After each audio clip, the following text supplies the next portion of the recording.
Hi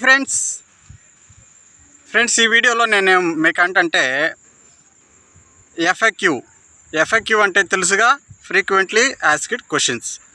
మీరు అడిగేటటువంటి comment సెక్షన్లో కామెంట్లకి ఈ ఎఫ్ఎక్యూలలో నేను రిప్లై ఇవ్వడం జరుగుతుంది.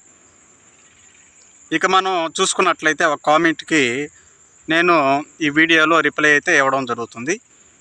సో ఆ కామెంట్ ఏంటో అడిగింది ఎవరో ఇప్పుడు చూద్దాం.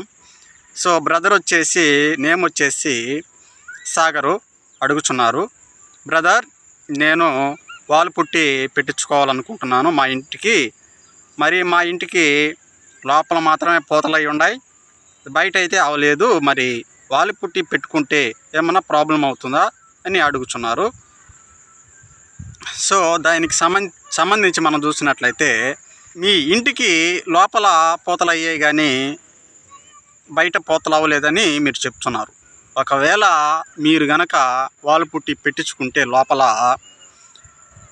మీరు కట్టినటువంటి గోడలు అవి ఇటుక రాయిలైనా సరే, సిమెంట్ రాయి అయినా సరే, బయట సైడు మనకు పూతలు అవ్వలేదు కనుక దీనివల్ల ఏమవుతుందంటే, వాల్ పుట్టి లోపల పెడితే ఈ ఇటుక రాయి అయినా కూడా తేమ అనేది ఎక్కువగా పీల్చుకుంటుంది అన్నమాట వర్షం పడినప్పుడు. అలాగే మనం సిమెంట్ రాయిలను చూసుకున్నా కూడా ఎక్కువ తేమ పీల్చుకుంటుంది.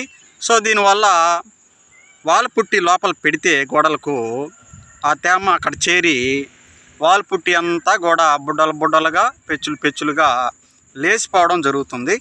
సో మీరు పెట్టుకున్నా కూడా ఎటువంటి ఉపయోగం ఉండదు బ్రదరు. ఈ విషయం మట్టుకు గుర్తుపెట్టుకోవాలి. ఎందుకంటే మేము వర్క్ చేసేటటువంటి ప్లేసులలో ఇటువంటి ప్రాబ్లమ్స్ మేము ఫేస్ చేస్తూ ఉంటాము. సో ఇదనమాట నేను ఈ వీడియోలో చెప్పదలుచుకున్నటువంటి అంశము. మీకేమన్నా డౌట్స్ ఉంటే కామెంట్ సెక్షన్లో తెలియజేయండి. ఈ డౌట్స్ అన్నీ కూడా ఈ ఎఫ్ఎక్యూలలో నేను రిప్లై ఇవ్వడం జరుగుతుంది. Thanks for watching.